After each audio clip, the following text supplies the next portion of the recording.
Gabbard's now at maybe midfield, but he has to understand homelessness isn't about lack of affordable housing. It's about drug addicts that want to wander around and live in tents on the sidewalk.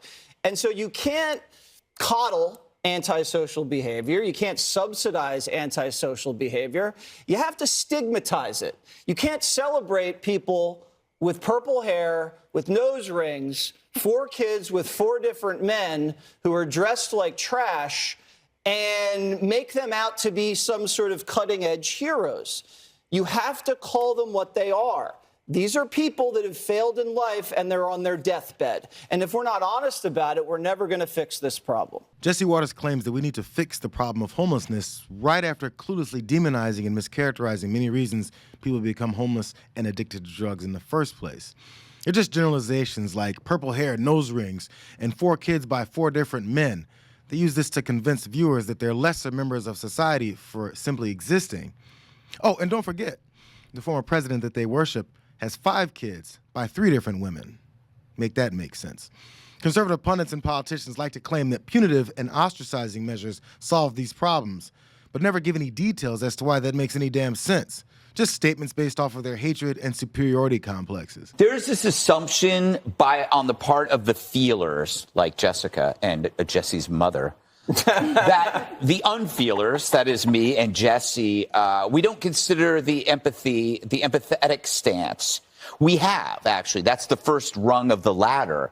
We're just on the 5th or 6th rung of the ladder. We've been through the empathy part. We're now in the different stage, and we want everybody else to join us because it's been an uphill battle dealing with this issue when you live in the city, and that's because the empathy class has made the homeless a protected class. If you designate an offender, whether it is a criminal or a drug addict or a homeless person, as a member of the protected class, if you complain about it, people will paint you as heartless. They will say bad things about you, and you don't want bad things said about you, so you never say anything about it. It's mostly young to middle-aged dudes who settle into the life because it's not really that bad.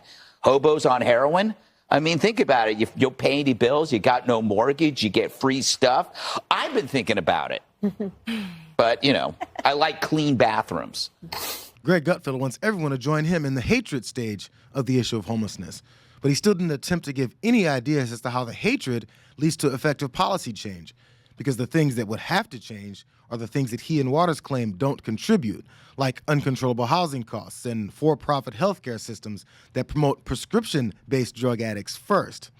But those changes would affect the wallets of the true protected class in America, the uber-wealthy corporations and individuals. There are countless reasons people end up on the streets, but ignoring them is required if your objective is to also use the issue as a divisive political weapon. Homeless tent cities where everyone's defecating and shooting fentanyl. Well, in Florida, I haven't seen them in Florida. Show me the video. At Mar-a-Lago, maybe not, but if you go outside Mar-a-Lago. I have not seen Jesse, on our air ever a homeless encampment where everyone's crazy on drugs in the state of Florida. Odds are, if it has the 3rd highest homeless population in the country, and it has good weather, that there are people living outside. You're counting people in hammocks.